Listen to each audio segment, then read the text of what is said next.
All right, we want to go ahead and get started with our June Board of Education meeting. We have the privilege of having Miss Anna Cox with us to lead us in prayer and to lead us in the Pledge of Allegiance. We're going to ask her to come forward now. Please bow your heads. Dear Lord, thank you for allowing us to be here tonight in good health and spirits. We are all very gracious for the protection and favor you have shown on the school system this past year. We give thanks for the board members and faculty because of their willingness to serve our community. Help them to make wise decisions according to your will. We pray that all students and staff have a safe summer and are ready to start a new year. Lord, we love you and thank you. In your name we pray. Amen. Amen. Amen. Please stand for the Pledge of Allegiance. I pledge allegiance to the flag of the United States of America and to the republic for which it stands, one nation, under God, indivisible, with liberty and justice for all. You may be seated. Thank you. Thank you, Anna.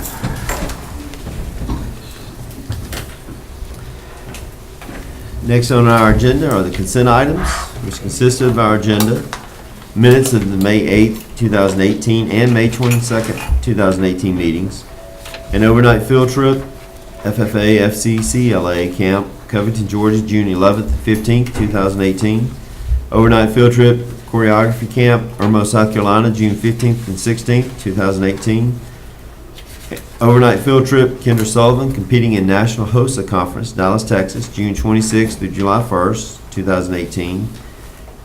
Policy for revision, JBD, absences and excuses, and policy for deletion, EE, food service management procedure.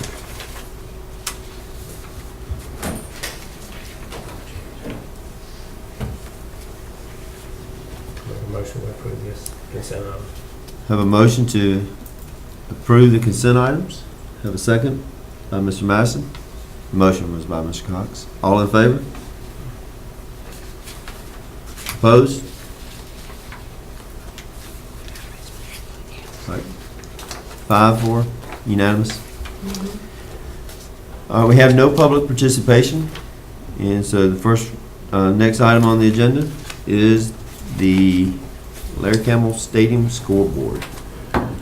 That's Mr. Welch to That's come correct. forward. I was contacted by Mr. Welch and would like Mr. Welch to come forward. We have been talking about installing a new scoreboard for, I guess, 2 years, Mr. Welch, trying to get all these pieces together. Yes, sir.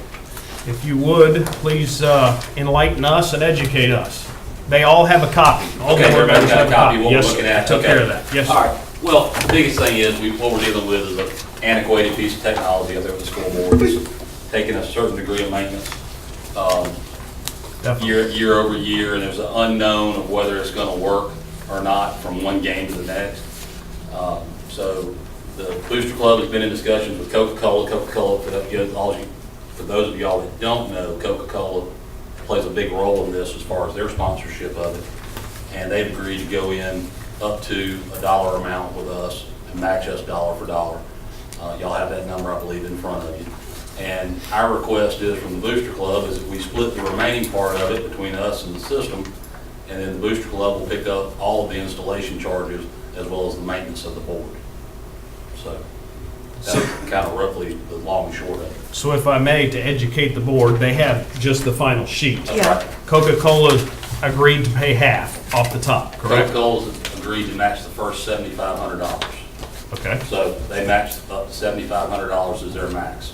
okay. And then that leaves the remainder of it. Now, there's some stuff in that quote that won't apply to us as far as like the freight. Coca-Cola will deliver it for free, so that's $500 that get knocked off. Okay. And then the sponsorship boards, you know, depending on how many sponsors we have, what you're looking at on that mock-up is just the potential and the different size sponsorship boards. So, you know, if we only have 3 people, you know, we'll only have 3 boards. If we have, you know, that's kind of maxed out what you're looking at Say that again, as far as what you just said. as far as what you're looking at on the mock-up.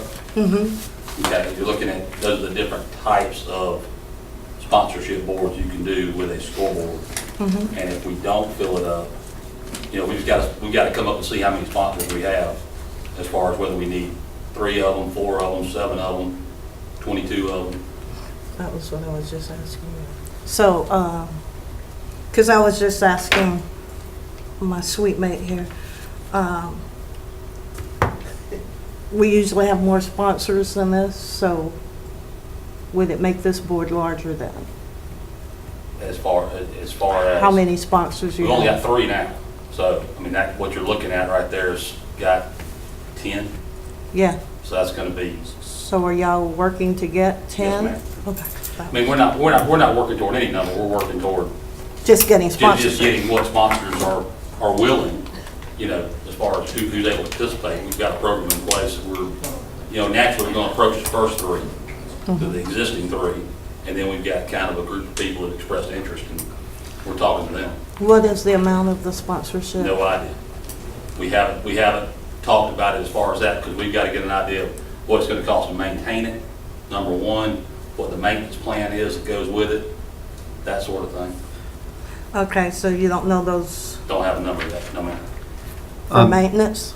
I'm sorry, you don't No. have the number for maintenance? No ma'am. Now, I mean, just since you brought up maintenance, I mean, right now, we were discussing, we think the board we have now is around 30 years old. And so, I mean, it's definitely needed maintenance in the last couple of years. Correct. But as far as a regular maintenance thing of it. They've got a maintenance program that you sign up for that when you buy the board, where they'll come in once a year and just run a diagnostic check on the total system pre-season and make sure you're good to go, and that's something you sign up and pay for. Okay. With our current board, if I may interrupt, with our current board, the circuit boards that operate within that board are no longer purchasable, so we have to manually try and manipulate that to make it work, which is part of the maintenance frustration that John was talking about. So it's next to impossible to keep it working. And we're just trying to take that off the system's plate as far as making that part of the package and coming up with the last time the sponsorships were done, it was a one-time deal for the life of the board. That's been up there for as long as the board's been up there. Okay. So we're just trying to come up with something that can be ongoing, that keep the aesthetics of the board looking like it's supposed to look. I mean, the one we've got there now is pretty rough looking shape as far as aesthetically, and just try to come up with something that's workable. Are you guys, who's paying for it? That's what he mentioned What earlier. we're talking about now is Coca-Cola will match the first $7,500, and then what the Booster Club is asking is a system and us split the rest of it down the middle, and then the Booster Club take the installation of it. We're Which would be looking several at $1,000s. about 9,000. 8,750 was the number that you and I had discussed. That's So right. 9,000 is a very, very good estimate. And what I was going to recommend to the board tonight, that we would take that out of capital projects. We currently have 7,800 or 78,000 in capital projects. It's not asked for. It would make sense to me that this would be a capital projects item. One other thing, I see one quote before us. How many quotes came in? That's the only company that Coca-Cola will work with. So if we want to go to another company, that's fine, but we're going to lose $7,500 from Coca-Cola. No, I'm asking a question. No, so that's educate what I'm me. saying. That's why I brought one bid. I got you. On the sponsorship, what is just looking at it, how does the sponsorship work? Where do those funds, what's the plan for those funds as they They'll come back back? to the Booster Club, and Okay. go in our general fund, but right now, we really don't even know what it looks like, because it's something we have not traditionally done. Last time, those 3 sponsors that are on there, that's going back 30 years, so I don't have a whole lot of details as far as what's been done. I've called out to other counties and seen what they've done, and it seems like what most people are doing are shorter terms. They're doing, 2-3 year agreements with people as far as sponsorship, and then go again for 2 or 3 years, and that lets people get on the sponsorship and fall off, and allows you to have some steady income off of it, so you can keep the board maintained, which seems to be the biggest thing. I'm not a scoreboard guy. I just, make the phone calls, but that seems to be the kind of the trend. But now, let me ask this, on these panels, the cost of, the prices that I'm seeing for the different panels, different size panels, is that, does that include the graphics? If we have if we have sponsors Yes. before it is installed, it will include, Correct. okay. If you get a panel, it'll be more than just a white panel. It'll be the logo, whatever Yeah. it is. So if we get 10 sponsors, then, it won't cost more than the 24. This call, to have, and I know in 2 or 3 years, if the sponsorship changes, you got the cost of changing those panels, but right now, this 24,000 would have all the sponsorships on it and everything. That's correct. Okay. Is there any way to go to electronic scoreboard? Where they run all the way around the Yeah, field and everything? Well, no, not necessarily that. So that the sponsor here could, Give me- yeah, That's right. like that Yeah. sign out in front of Mike McComb's place. You know, where, there's, That's another 50,000 if you want. yeah, those, well, that's okay. I don't That's what I asked. That was my question. That was Yeah. what the Yeah. salesman told me. If you want to have graphics, what's up, Chip? way up there. So, does the athletic boosters, do they have a ballpark figure of what they want to charge for sponsorship? No, ma'am, we haven't had that discussion yet at all. Because the only thing that concerns me, Mr. Chair, and not knowing this tonight, because we want to make sure it's equitable so businesses or whoever can afford it. And when we're asked, I'd like to know as soon as possible how much that sponsorship will cost. well, I disagree on that part, because as far as for our athletics, if we can get people to bid on them, and we have somebody that wants to give 50,000, and someone, I doubt that would happen, but I'm just saying, if someone wanted to give a huge sum for it, they would get the sponsorship. Well, in my mind. I'm just thinking about, we always say the hometown and shop home, do home first, do Lincoln County first. So my thing is, we want to make it where local businesses can afford the sponsorship. They can't compete with companies like Coca-Cola or those kind of businesses. So I'm just trying to make sure that it's financially accessible for local businesses. I can't imagine anything except local businesses wanting to participate. Well, I'm sure you might get some national businesses that might want to, they know how Lincoln County football brings out crowds. So, people aren't stupid, so you'd be surprised. Are there any other companies besides Coca-Cola that sponsor something like this? Not as far as there's some other companies out there that do things like that, but none of them that we currently do business with on a system-wide level. Can't get a beer company or something? Probably not going to. Not on school property anyway, no sirree.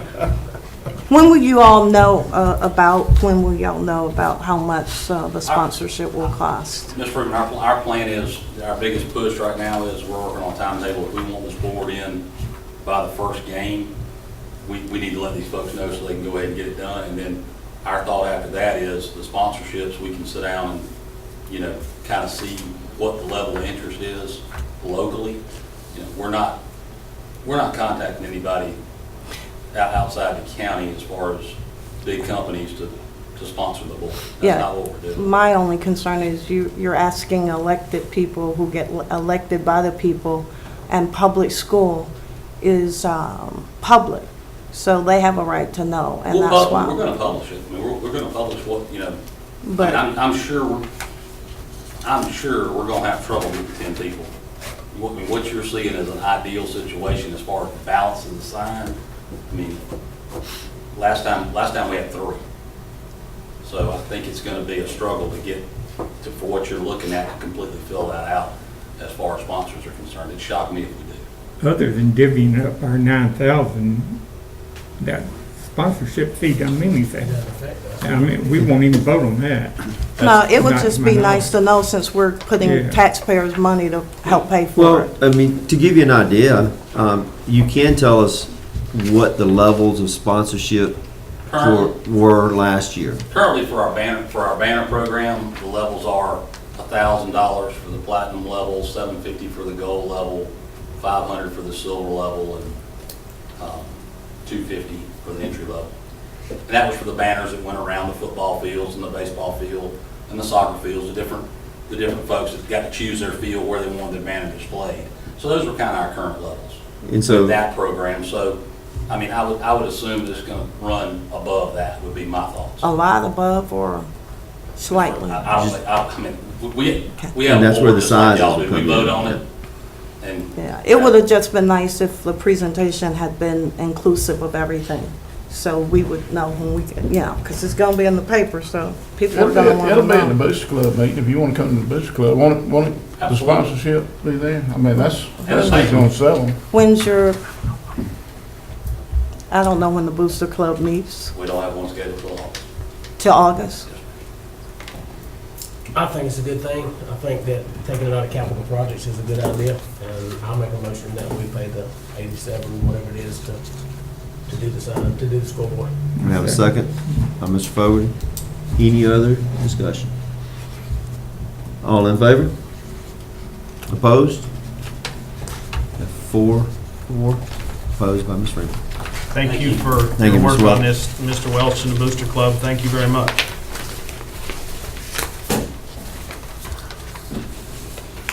Next on the agenda is financials. I'm going to try and do the financials. I sent an email out yesterday afternoon. Kay's mom was not doing well. Oh, I'm so She sorry. ran out of here in a hurry yesterday afternoon. I'm so sorry. Please keep us up, let us I know. definitely will. But I'm going to try and do the financials. I will not do it justice as she does, and I apologize ahead of time, but I'm going to try. We will start with the revenues. You notice in the revenues, in the far right-hand column is the percentages that we normally discuss. You can see for ad valorem, it's at 98.95. And you notice at the very bottom, total revenue, we're at 94.52.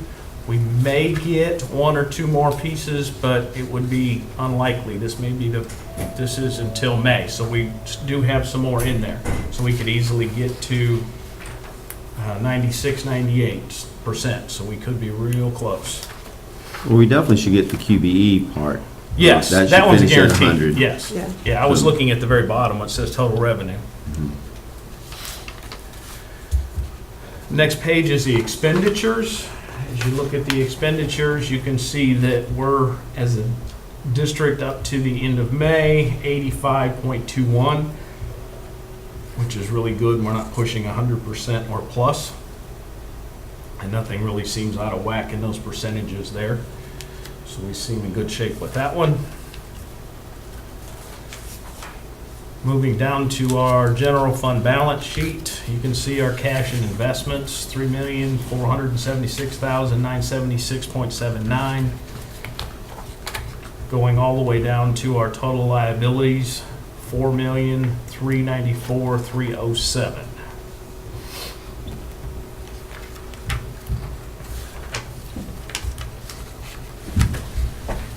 As we look at our general fund equity, end of the period, which again is the end of May, end of the period is $2,605,818.78. So it's a little bit higher than what she was projecting in the budget. As you look at the SPLOST proceeds, you can see for May, we were at 51,020, which is still above 50, which is what we had budgeted for, which is great. We're trying to stay above that and getting a lot of support in that. The bond ad valorem, you'll see that the SPLOST balance being at $235,040.03. You can see that we're already at $784,893.70 into the April payment for the bond, and the October is already covered. So we're doing very well, and we hope to continue with the SPLOST. The next page is a capital projects budget, as I was talking about earlier, $76,000 that is not asked for. So we are in good shape to be able to take that scoreboard figure out of there. One other question, Mr. Chair. Yes, ma'am. Who's over the athletic field, the football field? Who's over that?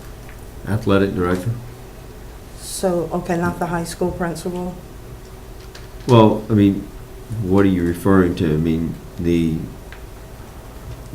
have the athletic director and you have the maintenance Okay. department. I was just thinking in my head that the high school principal was over the field, since the football field. Am I correct, incorrect? In my opinion, it falls under facilities, which would be more of a maintenance issue and a facilities district issue. I just know in the past, Barden was over, and Willis and those guys, the Well, principals when were the, usually when over. the campus, but they were holding that whole campus though at that time, right? I mean, that's what No, you're, I thought when we started out, I thought when we talked about something, I thought that the fields came under the principal, the high school principal, and the athletic director. Since they're under the high school principal, then the high school principal had jurisdiction, because does the athletic director not come under the high school principal? It does? He does. So it just makes sense in my head that the high school principal would be over it, but, and not the athletic director. I think that's how it's been in the past. But I'm not sure what difference it made. It's just protocol I'm trying to establish. Have we changed protocol, Mr. Fogarty? Because that has been the protocol in the past. any questions on our financials? No, because I can't answer. We'll wait for Kay. All Ain't right. that what you want? If you have a specific one that I can't answer, I would strongly recommend emailing her and she'll get back to you as soon as she can. Yeah. The FY18 amended budget, I think, is next. Is that correct? Yes. Okay. We need to approve the amended budget prior to July 1, of course. And the amended budget, the only changes are on the budget sheet that is listed as Amendment 2 at the top. And Ms. Bufford has added and distributed grant funds that have come in, trying to complete that and get it as up to date as possible. So you can see those changes in front of you. And then the next sheet is a total amended budget, which is the spreadsheet. And you can see where that total amended budget comes back out to $2,364,426, like we had said earlier in the financials.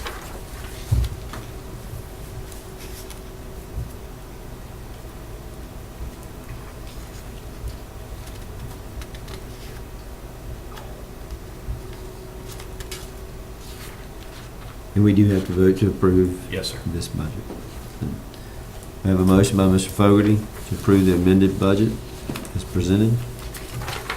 I have a second by Mr. Madison. Any more discussion? All in favor? Unanimous. Thank you all very much. The next one on the agenda is the tentative budget. This has not changed, and this is the third presentation, which is now by law, and we have not changed this presentation since the very beginning. So this is the exact same budget, and we're asking to approve this that will take effect July 1, 2018 through June 30, 2019. Make a motion to approve it. I have a motion by Mr. Cox to approve the budget as presented. I have a second by Mr. Fogarty. Any discussion? This is what we've been looking at for the last month. All right, call for a vote. All in favor? Yes, what question? And I'll say reserve it for Kay. Okay, All right. all right, Thank you. unanimous.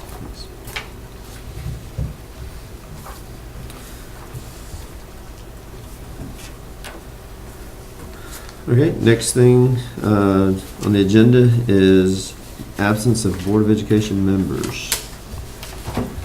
I've have received multiple questions in regards to if board members are absent, what can we do, what happens, those kind of things. For the concern of the unity of the board, I called Phil Hartley to try and get the legal statement on it. The attorney Hartley explained that the attendance is necessary requirement of the law, and the law states under circumstances necessitated by emergency conditions involving public safety or the preservation of property or public services, agencies or committees thereof not otherwise permitted by subsection F of this code section to conduct meetings by teleconference may meet by means of teleconference so long as the notice required by this chapter is provided and means are afforded for the public to have simultaneous access to the teleconference meeting on or other occasion of the meeting of an agency or committee thereof, and so long as a quorum is present in person, a member may participate by teleconference if necessary due to reasons of health or absence from the jurisdiction, so long as the other requirements of this chapter are met. Absent emergency conditions or the written opinion of a physician or other health professionals that reasons of health prevent a member's physical presence, no member shall participate by teleconference pursuant to the subsection more than twice in one calendar year. So this is just information so that everybody is aware of what the actual law states. So. All right. Facility plan development with Georgia Department of Education. Every 5 years, we are required to complete a facility plan. The plan describes the expectations of the district and the community to maintain and renovate, if necessary, or construct facilities that belong to the district. Now, Georgia Department of Ed has a facilities division. That facilities division helps you with this if you ask them to do it. If you don't ask them to help you with it, then they will turn around and look at it, and they still have to approve it even though they weren't part of it. There is no cost. It is much smarter to ask them to assist us with it. So we have a resolution to read. If the board approves it, then we will sign it tonight.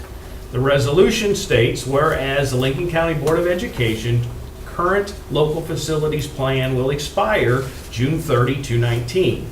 And whereas the Lincoln County Board of Ed will be developing a new local facilities plan as required by OCGA 20-2-260 during FY19. Be it therefore resolved that the Lincoln County Board of Education is requesting the assistance of the Georgia Department of Education Facilities Section in the development of its new local facilities plan to be completed on or before March 15th, 2019. Again, there's no cost to them helping us. I also would like to have the board involved in helping direct this as well as community members.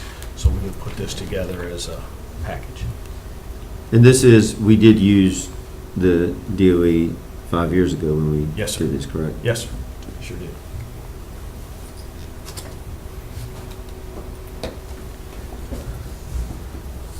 We have a motion by Mr. Fogarty to accept the resolution as read. And a second by Mr. Madison. All in favor? Unanimous. Thank you all very much. Next on the agenda is surplus computer equipment. All of you, I believe, remember when we had the fire in the technology building, that computer equipment has all finally been released by the insurance company, so we can dispose of that burnt and useless equipment. There's also other equipment that is extremely old and it, again, is useless material that Mr. McDevitt needs to get out of there so that we can use it for, use the storage for other means. It is not pieces that are being used, nor are they usable, because as you remember last year when we talked about if you wipe these machines clean, then if we would give them away, they would have to spend $300, $500, $600 for software, and it would end up being an extremely slow, non-useful machine. So it is our recommendation that we destroy these pieces of useless equipment like we did last year And there is a list on your machine in front of you. When you say destroy, define. We actually give it to a company that destroys it, that does that for a living. Is that the same company we That we used did in the last year. past? Yes. that's correct. Jason, is that the one that we used back? I mean, I'm When- not sure the when- name on it. It doesn't have a name on It's here. like but- Lithonia, Georgia, somewhere out toward Atlanta? It was towards Atlanta. Okay, that should be the same company. Okay. And will they still pick this up for free? Yes, they are coming to pick it up. That's correct. Okay. So we just have to vote to approve, to allow, remove this. release all of this from our Inventory, books. that's correct. I'll make a motion to release it. I have a motion by Mr. Cox to release the items presented here. I have a second by Mr. Fogarty. All in favor? Unanimous? You all?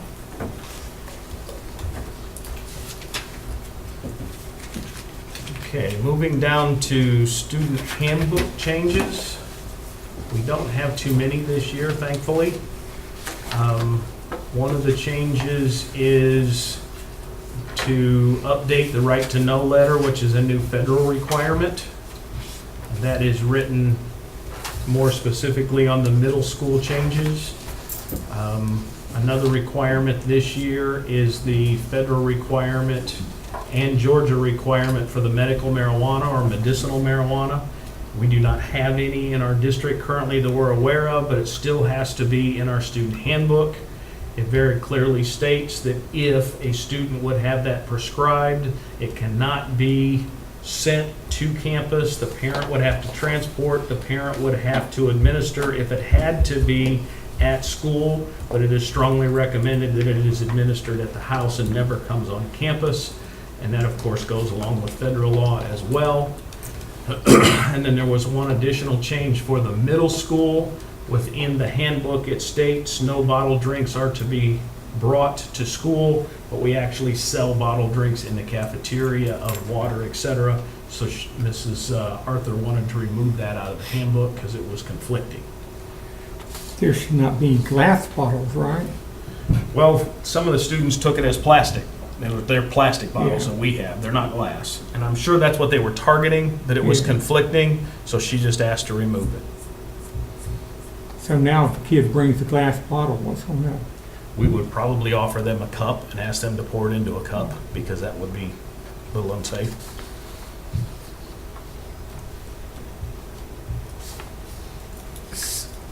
So, but, question, Mr. Chair. Yes, ma'am. Clarification. They can bring a glass bottle, because some parents may feel that it's less contaminable because of all the stuff you hear about the plastic and the heat. And we're talking about high school and middle school, right? Or is this also going down to the elementary school? Will this encompass all three schools? Actually, this is just for middle school, This is right? middle school. So if it was middle school, then it would also have to be high school. Are y'all changing? Can I ask Mr. Gumby a question? Would y'all accept it at the middle school, at high school? Sorry, high school. It was never in our handbook that they could not bring it. Okay, thank It you, was just sir. in the middle school. Thank you. That's what I was getting at. Yeah. So is it in the elementary school handbook? Not to my knowledge, no, but we don't Oh, sell I didn't see you plastic back drinks there. over I'm sorry. Miss A. No, Cox? we just say you can't bring soda to school. Ma'am? You can't bring soda to school, and it might say something about glass bottles. It's the original statement from years ago. So you're keeping yours in? Right. Your handbook, okay. Yeah. I mean, we let our kids have bottled water. Right, but you're keeping the no glass because they're younger, et cetera, so on. Right. Okay, good. Safety reasons, all right. Mr. Chair, that's all my question. Any other discussion on it? So are we, what's on the high school? Are you going to the high school now? Oh, yeah, there is one more. Two of them are the exact same. The only other one is the last thing on the high school page. The final piece on the high school page is remove all references to move on when ready and replace with dual enrollment, because the state has changed that definition or name again. So we have to keep up with the state and keep changing that name. I thought it was always, okay. They Changed it from dual enrollment, now back to dual enrollment? Because when Chrissy graduated, it was dual enrollment. I didn't know the change. Thank you. Boy. Okay, we have to approve these changes. Yes, We can do them all at once, or if somebody needs to break them out, we can do it school by school. Mr. Chair, I move that we accept all the changes from the elementary, middle, and high school as so denoted in the written request. We have a motion by Ms. Freeman, have a second by Mr. Fogarty. All in favor? Unanimous.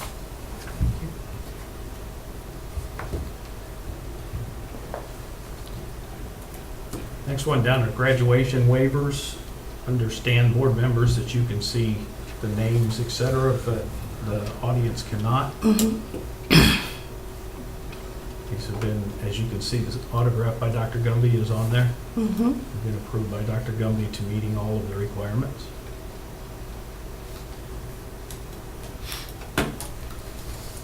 Mr. Chair, Yes, ma'am. if no discussion, I'd like to make a motion to receive the recommendation of Dr. Howie Gumby, principal of Lincoln County High School, in reference to these two students where we have the petition in our hands. Okay, we have a motion to accept these two. I have a second by Mr. Cox. All in favor? Unanimous. While we're on that, Dr. Gumby, how, or this may be at district, how often do we run this ad? I mean, I know I've seen it a couple of times. God, when it first started, was it 3 years ago? I think we should run it twice a year. Is it Ms. Cunningham, or 3 times a year? I think it's twice, Twice a year, we must continue to run it. So we'll post it again probably in August. potentially. We have it on the website. Is that something that run indefinite? What day are they Run talking about? indefinite? Is that yeah, Mr. Cox asked, is that indefinite, or what's the ruling on that? Do you know off the top of your head? Lynn, do you remember, is it a 5-year? I thought it was 5 years. I think it's 5, Okay. yes. All right. They can do it up to 5 years. Well, I mean, as you see these dates, I mean, it's gone back for a number of years, but yes, the waiver is up for 5 years is what most people remember it being. So we have about 2 more years of the waiver. Okay. Policies for review. Okay, all of these are for review. BCVH, which is a description of how the board minutes are supposed to be displayed and why. Next one down is CGD, which is administrative personnel hiring. That one can remain. Bond sales, that describes how the board is empowered for bonds, and that one can remain and still accurate. And local purchasing, it would make sense that would remain and still be there. The next one down is policies for revision. This is the annual operating budget procedures. You can see the changes that are there, which have been added by Ms. Bufford. These are some state requirements. The board shall have 2 public meetings regarding the proposed budget. We've done that this year. That's a new addition for this year. You can see that within that same motion, in the local paper, or in the local newspaper, is how it was published, and now they're saying that people don't read enough of the newspaper, sorry. And now they say it must be on the board's public website. And it says a tentative budget is to remain on the website until the adoption of the final initial budget. The final budget and any future amendments then will be published on the board's public website, as opposed to the paper. Now, I think it's a good idea that we do both, and we did, but still, we're not required to do so. Will we continue, Mr. Chair, to do both? Well, and our minutes will continue, are still required in the local paper. And And as Dr. Light said, we did it this year, and I think for our community, it's best if we continue doing that. The next one down is inventory, DIC.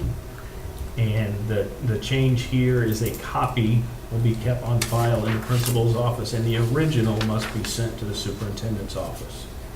Just trying to make sure that we have more than one copy. The next one down is DICE, which is truly a procedure, so will be removed from the policy. DICE again is a procedure, which will be moved from the policy and added to the procedure. Moving down to IED2, which is online learning. That, as you can imagine, has changed drastically over the years. You can see it used to say guidance office and now it says media center. Penn Foster and Brigham Young University used to be big players, and now it's Odysseyware. And GAVS Credit Recovery. You can see the changes that are highlighted there. Georgia Virtual, of course, is a package now as opposed to used to be Brigham Young University. It's also stating in here that the NCAA does not accept, and Division I NCAA does not accept the online courseware. On the bottom of page 2, it identifies that tuition for Georgia Virtual is paid by the school system. Students have up to 13 days from the date and time the class is first addressed. If the student wishes to withdraw after the 13th day, the student will have to refund the school system for the tuition. And the tuition is $500 per course. If a student does not complete Georgia Virtual Credit Recovery course before the expiration date, the student will have to pay the school system $25 to have the class reinstated. This fee is set by GACR, which is Georgia Virtual Credit Recovery. So that one remains in place with revisions. Moving down. We'll get that wording correct. Yes, sir. Yes, sir. Get the letters arranged correctly. Moving down, the online course enrollment registration form, that is a procedure and will be moved to procedure. Next one down is the code of conduct. This is a very long policy that has a couple of minor changes in it. At the bottom of page 9, we're eliminating no Lincoln County school system student shall be afforded the opportunity to attend alternative school more than twice per school level. We're eliminating that. And then the definition of suspension is altered. And then as you get to, there used to have the matrix in this policy, and we have moved that to procedure where it should have been. The next one down is solicitations. While we're still Go on ahead. code of conduct, Sure. can you explain why the need to remove the no Lincoln County school system students shall be afforded the opportunity to attend the alternative school more than twice per school year? Because that alternative school is used as an alternative setting for classes, it's not necessarily punitive or punishment for all students. So it's possible as you bring a student out and put them in general population, they're not successful. So putting them back into the alternative school to meet their credit requirements can still happen. Otherwise, it would only be punitive, and then they could only be in there twice. And we want our students to graduate, so we like to leave that there.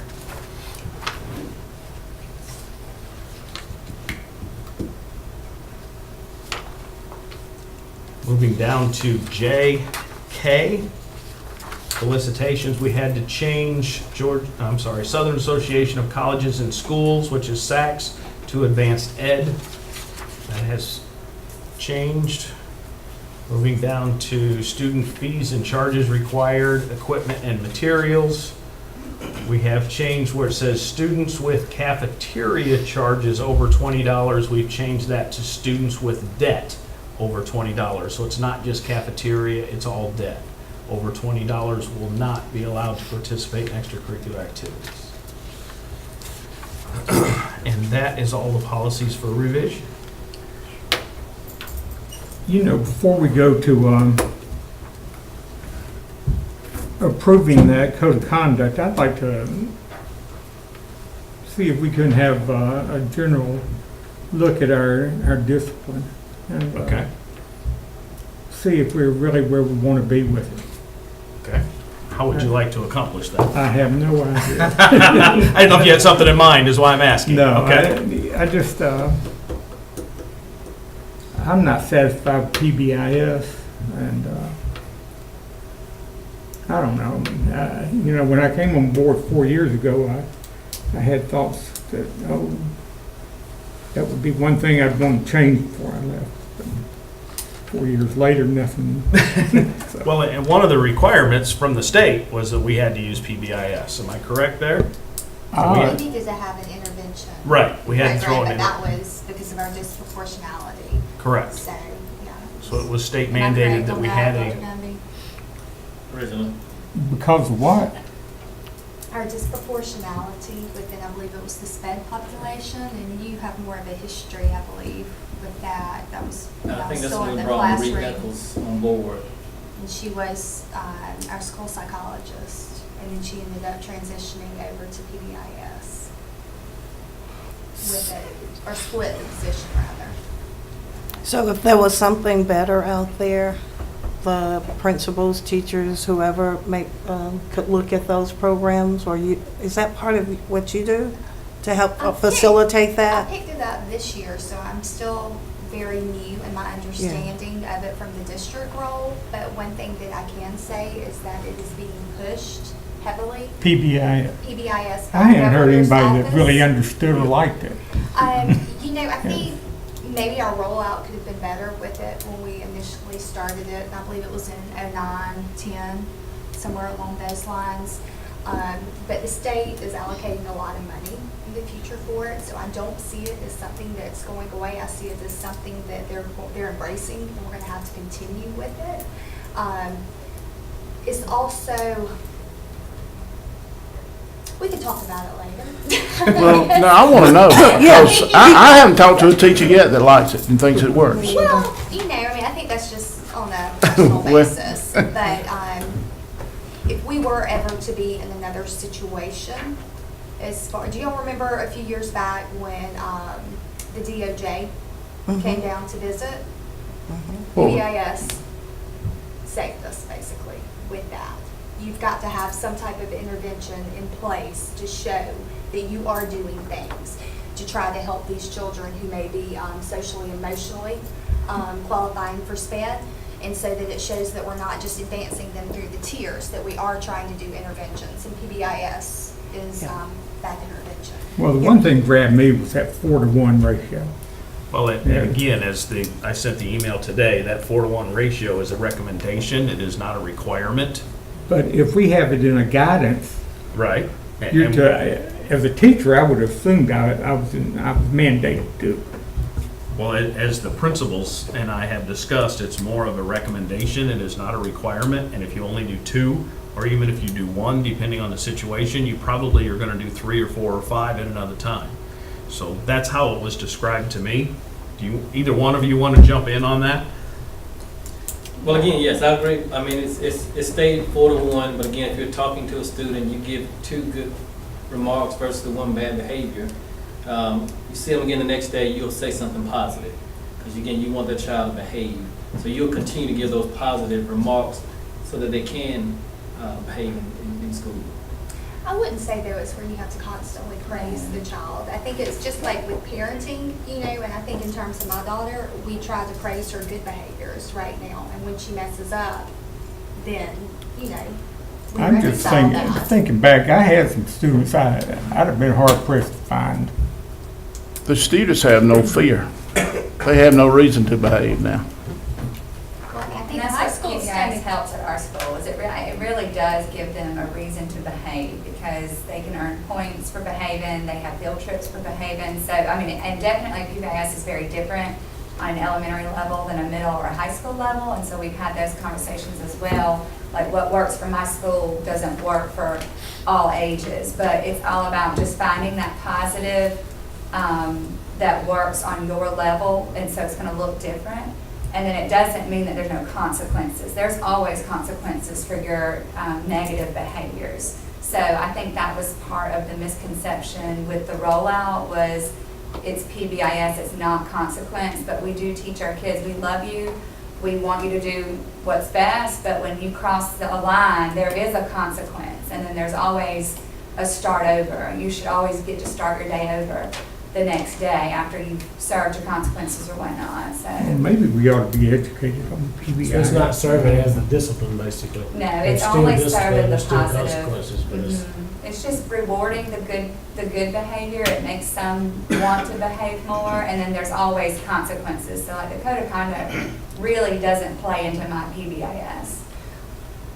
And one thing I will say from the PBIS district level at the 3 different schools, there's more funding at the elementary school for incentives. At the middle and the high school level, we are pretty hard pressed to have funds because we can't allocate anything out of the general fund for the things that the middle and the high schoolers want. They want hot dogs and tea and, well, I mean, we're able to do the tea, but what else? Is it gift cards? Gift cards. You know, the things that your teenagers are gonna want, we can't fund. At the elementary school has a very strong PTO, and they're able to help donate those funds. Whereas at the middle and the high, as you know, parents start to drop off when their children enter those buildings. So I don't know the answer to that. You can't keep going out into the community soliciting businesses for money because we hit the same ones over and over. So that is a constant challenge at the middle and the high And you're school. talking about money. To fund incentives. Yeah. Can I ask a question of high school, Mr. Chair? Go ahead. Do we have PTO at the high school level? We do not. Do they, and I know middle school's not here, do they I have think they have a PTP, parent teachers, but, something. I can't Program, remember okay. what that stands for. all right. The reason I asked, isn't there a parent component to PBIS, or am I getting it confused? Because I think read. it's a very nice compliment to it, but as, you know, Mr. Fagerty said, they probably do well to educate, and I believe we've tried to do that through our Title I meetings. I know Coach Davis has presented some on it, but as we've indicated before, we don't have the attendance that we would like at those meetings. So it's kind of hard. What kind of attendance do you have? Pardon? What's the average attendance? At the Title I meetings, I believe we were averaging about 4. 3, 4, yeah, that's what I heard. it's bad. As a board, what can we do, Mr. Chair, to help high school, middle school, and to help increase parental involvement in our school systems? I know that there are a few parents who are concerned, and they do show up every time to the parent-teachers meetings through Title I. But the ones who need to be reached, those parents aren't showing up. So what is the reason that they're not showing up? Is a question, is it transportation, is it work, is it just lack of concern? And those are the things we need to find out so we can address them as a board. And I think that's something that Dr. Light is going to probably piggyback on with our district improvement plan. We talked at length about that. That's definitely one of a need in our system. We have explored it in all capacity. And unfortunately, you know, we don't really have an answer, but I know that they're working towards some new things next year to try to get more outreach and have more parents participate, because the more educated, you know, we're able to provide these parents about PBIS, maybe it could be more supportive. Found unless you feed parents, they don't come. I hate to say that. We actually did that and still had 4 or 5. But it's everything. Right. It's academics, it's everything. The lack of Yes. parent involvement affects academics tremendously. No question. And it's not just this, it's our academics. as And well. oftentimes, if you've had a bad experience as a student, as a parent, you carry that forth with you. That's right. Well, we tried to do a parent meeting every month this year, hoping that we would hit on some areas that would interest more folks. And other than Ms. Barksdale and Ms. Norman, it was hit or miss, somewhere between 4 and 6 people, and that's who showed up. And most of those were middle school teachers as well, so we just didn't hit on the right ones, or we did it too often, and they thought they'd go to the next one. I don't know which, but we are really working, trying to figure out what we can do with that. I mentioned it, Dr. Light, and just because of some of the questions on it, we're going to keep this policy, Code of Conduct JCDA, on the agenda for next month to review again, the revisions again, and he's going to see if the principals have anything that they want to share in next month's meeting in regard to any aspects of it for us. So.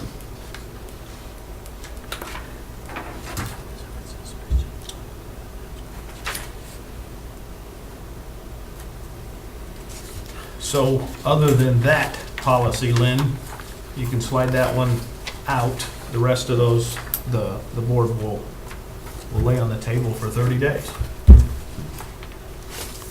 Okay, next thing on our agenda is superintendent's reports and informational items. We will start with, let me get back down here.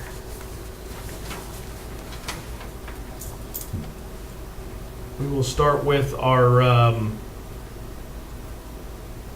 kitchens receiving 100% for their health inspection, for their health score. Both of our kitchens again received 100%, so congratulations to all of those ladies that worked so hard to not only provide a good meal, but also keep it clean and safe in there. We sure appreciate that. The next one down is the National Beta School of Merit for the middle school for 2018, and we want to congratulate the middle school for not only offering national merit, but being recognized as a National Beta School of Merit for 2018, and congratulations to them. The next item is the district improvement plan. As you remember from last year, there was a change to the state requirements and the federal requirements. Now the state requires a comprehensive needs assessment plan for the school districts to receive federal funds. As you receive those federal funds, you have to identify within a district improvement plan and a comprehensive needs assessment, which is a quite involved process.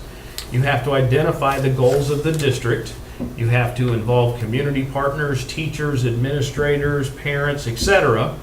Help them to guide you on what they want, present that to them after they create it, and then present it to the board, which is what we're going to do tonight, and then move forward with it and present it. So we met 4 times, 6 times? A lot. It was a lot, yes ma'am. But we met with a large number in the high school library and reviewed this multiple times. We as administrators sat at that table right there multiple times before that, trying to work these pieces out. So we have gone through this. As you remember from last year, you'll see some commonalities here. Some of these things will remain in place, and we're tweaking it a little bit, trying to improve it. But this is our district improvement goals. We start with 2.2. Overarching need number 1 is evidence-based instructional practices to improve student achievement. Action step 1 is all teachers will design formative assessments to monitor student learning. Now you remember we did benchmarking last year. We're doing that again. It is working. We just need to tweak it and make it a little bit better. And it is providing us valuable data to identify some of the challenges that children are facing in class. Action step 2, professional learning for teachers on the use of best practices with instruction, assessment, and technology to improve and monitor student learning. That's something that hopefully we do every day, but provide professional learning for our teachers is a great thing. It puts another tool in the toolbox. Action step number 3, extended learning options and specialized programming for Title I students. Now you remember our Title I students are a very specific group that need additional assistance, which is where the federal dollars come in. We do special things to try and make them or help them and strengthen them academically. Action step number 4 is provide continuous technical support to our principals by hosting monthly district-wide professional learning meetings to explore, implement, and monitor evidence-based practices. We do that every month. It's usually the day after our board meeting, unless there's something else scheduled, that's when we meet. It is a very useful discussion, very positive, and sometimes it takes us a little while to get through them, but I think it's a very good meeting. Action step number 5, conduct district-wide parent meetings and workshops to help parents and families reinforce learning objectives and goals in the home. Now, again, you remember last year we did this monthly. This year we are not going to do this monthly. We currently are discussing doing this on a quarterly basis and trying to involve more people because we will have less meetings, we're hoping, and trying to be more specific and understanding on the topics. So that would be 2.2. Moving to 2.3, overarching need number 2 is improved teacher recruitment and retention. To be able to attack that, number 1 action step is to seek appropriate companies, persons, and additional programs to support the district's project to attach, develop, and retain teachers, as well as to increase parent and family engagement. We are looking at every angle that we can come up with to try and provide an enhancement for our teachers to be here and to stay here. Action step 2, host development and planning meetings so that parent leadership is garnered for collaboration and engagement with the district and schools. Action step number 3, implement a new website/school app that will serve as a more interactive platform to attract parents and students to interact with available resources and support information sharing, extend the student learning community, and ensure staff collaboration. Trying to update things more often, trying to literally offer the opportunity to a group of teachers. Let's say all 4th grade wants to post something on Facebook that's going great this month in their classrooms. And we let 4th grade submit the information and we post it on Facebook. So 4th grade is involved as much as they want to be that month. Just giving more opportunities for them to show how great they're doing. Moving to step number 4, provide professional learning for teachers that supports evidence-based instructional practices. Again, more professional learning, more tools in the toolbox, which makes them stronger on the TEKS evaluations. Action step number 5, expand the new teacher mentor program to support the professional needs of teachers with 5 years or less experience or new to the district, asking them to be involved for 3 to 5 years instead of 1 to 2 years. I think that can only strengthen us and help us know our teachers even better, especially the new ones coming to us, so we're not training them to go to another district. 2.4, overarching need number 3, increasing parent and family engagement. Ms. Cunningham was just talking about that, and board members, in front of you should be this document that we have written, altered, and tried to improve as well as part of our plan. Action step number 1, implement using a school app to expand communication/connectivity and engagement with parents and families. Action step number 2, update the district and school's website with greater frequency and be more user-friendly to parents and families for improved engagement and information sharing about resources available to help student learning at home, online, and community-based sponsored educational programs. Number 3, provide technical training to build staff capacity to support increased parent and family engagement. And that is our district goals for our district improvement plan for the year. I have one question for you, please. Sure. Going back to where you were talking about teacher accountability, or let's see. Anyway, you used the term evidence-based learning something. I want to know what that is. I mean, I can fit the words together, but I don't have the concept of what you really mean. As we continue to expand our thought process on STEAM and STEM trying to provide some evidence of how a student is either in STEAM or STEM, also showing the evidence of how successful they are in mastering a subject area. So kind of looking at it from two different angles. How are they mastering it? Showing that within our benchmarks, showing that within our demonstration of student engagement, and saying that they do have that concept or no, they don't. And then we can go back and reteach it. So it's basically, evidence-based. Yeah, document it. Correct. document it. In a stronger way than what we're doing now with one test, you got an 83, so you must have it, and I got a 20, so I must not have it. Are you keeping portfolios and all these, and is it all the students? It almost seems that way. Yeah, it Yes. does. It almost seems that way. Which means that poor old teachers, they're sitting there with tremendous burdens, don't they? That's correct. There's a lot on them. And I think you remember it was about 8 years ago, there was some federal conversation about everybody getting an IEP. Mm-hmm. Yeah, well, That that's, has gone by the wayside, thank you. well, yeah, but that's been kicked around longer than just 8 years. Oh, Yeah. sure. Long time. The next item I have on here is an August board planning meeting. Mr. Leroy and I were discussing having a planning meeting with just the board members. So, several of you have mentioned this to me, just that, I mean, there's so many things that we get here, and just like the facilities, just the plan going forward, and different things, to come and, you know, most of these meetings each month, all we do is we get some stuff thrown at us, but we don't really get the opportunity to fully discuss and think about it. And what this would be is something that we can look at right at the beginning of the year.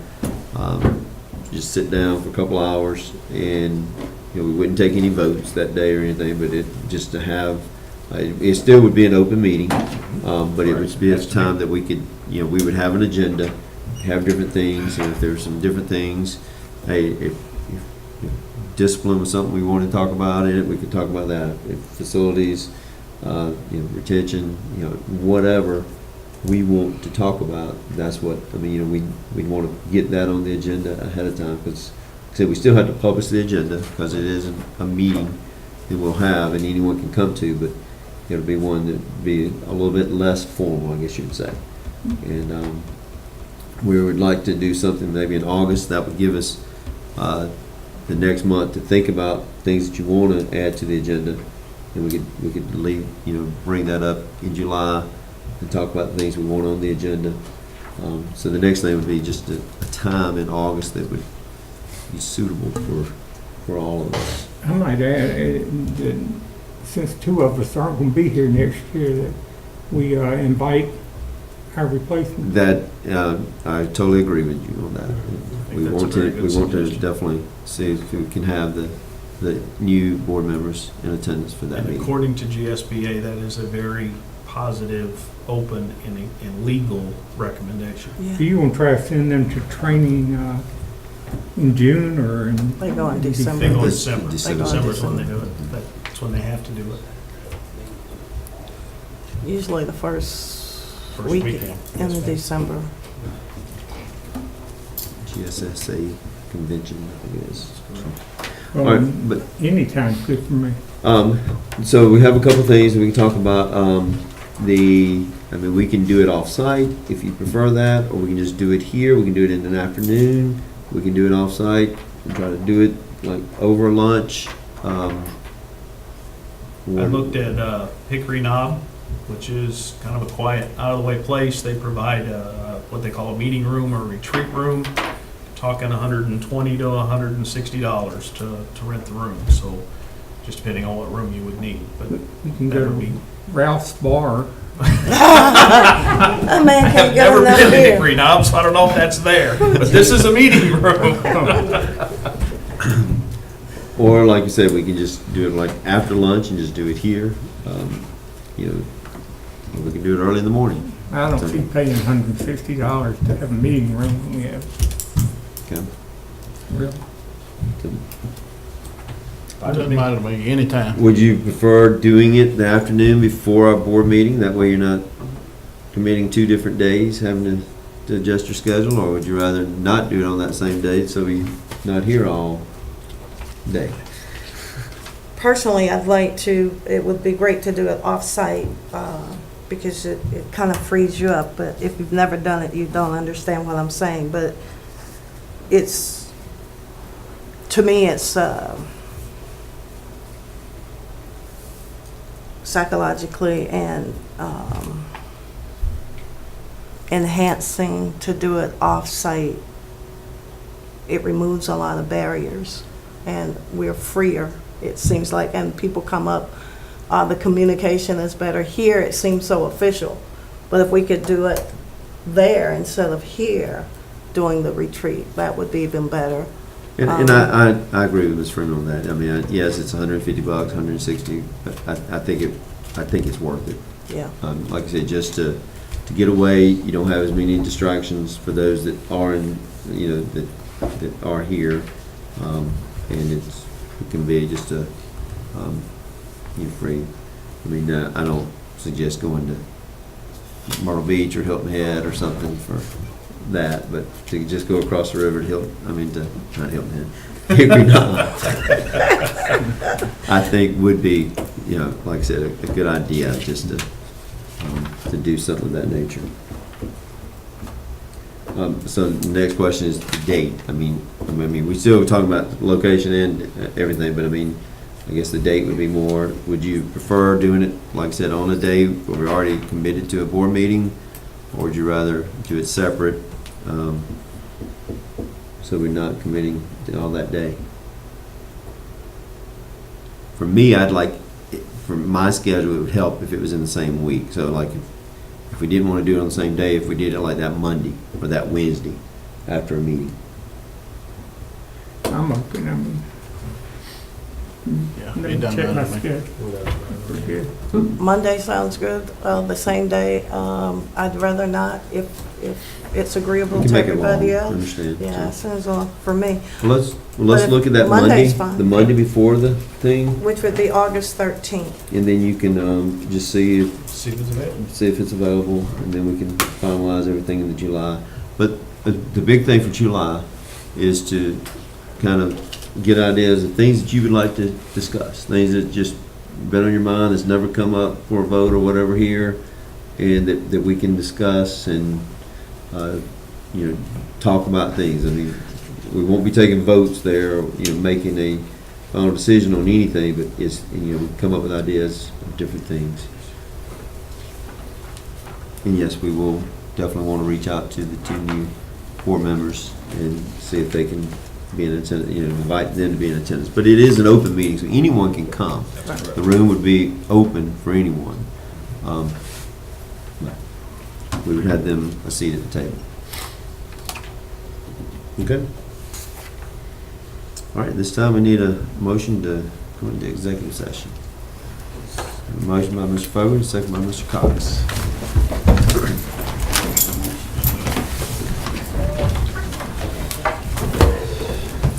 Yeah. All right, I want to call our meeting back to order. It has been recommended by the superintendent, and I make a motion that we accept the resignation letter from Alex Bradford, effective into the current school year. We have a second by Mr. Cox. All in favor? Unanimous.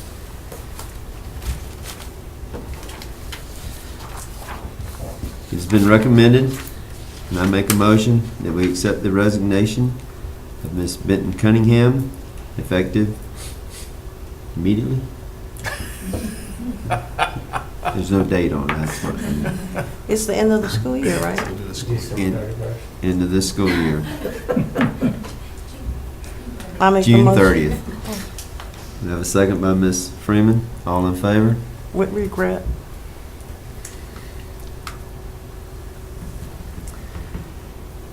It is recommended, and I make a motion that we hire Charles Folger, a special education teacher for the elementary school. And a second by Mr. Cox. All in favor? Unanimous? It is recommended, and I make a motion that we hire Miss Melissa Newsom as a kindergarten parapro. I have a second by Mr. Madison. All in favor? Unanimous? It is recommended, and I make a motion that we hire Hannah Carmichael as a special education parapro for the elementary school. I have a second by Mr. Fogarty. All in favor? Unanimous. It is recommended, and I make a motion that we hire Jaquinette Colors as a pre-K parapro for the elementary school. A second by Mr. Cox. All in favor? Unanimous. It is recommended, and I make a motion that we hire Mr. Ryan Selby as a PE parapro for the elementary school. A second by Mr. Fogarty. All in favor? Unanimous. It is recommended, and I make a motion that we hire Mr. Connell Reddick Jr. as the special education teacher for the elementary school. I have a second by Mr. Fogarty. All in favor? Unanimous. It is recommended, I make a motion that we accept the retirement effective June 30th of Miss Nancy Hardman.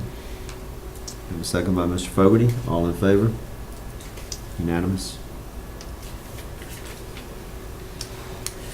It is recommended that we hire Mr. Kevin Jones, social studies teacher for the high school. And I make a motion that we do that. Second by Mr. Fogarty. All in favor? Unanimous. It is recommended, and I make a motion that we hire Mr. Roy Johnson as a PE teacher for the high school. Second by Ms. Freeman. All in favor? Unanimous.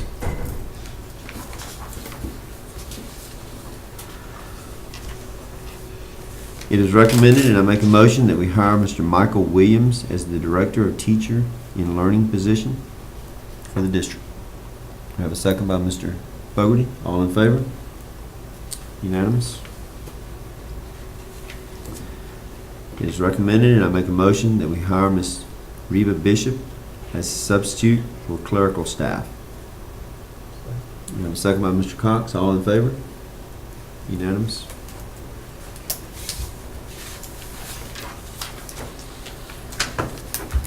Any further business?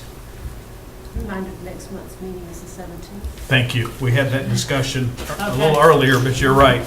To remind everybody, the meeting in July is the 17th of July. Thank you for reminding me. I also like to recognize one of our incoming board members for next year, Ms. Barksdale, is in attendance tonight. So, Thank you for joining us. anything else? No. Need a motion to adjourn? So moved. Motion by Ms. and second by Mr. Fogarty. Thank you.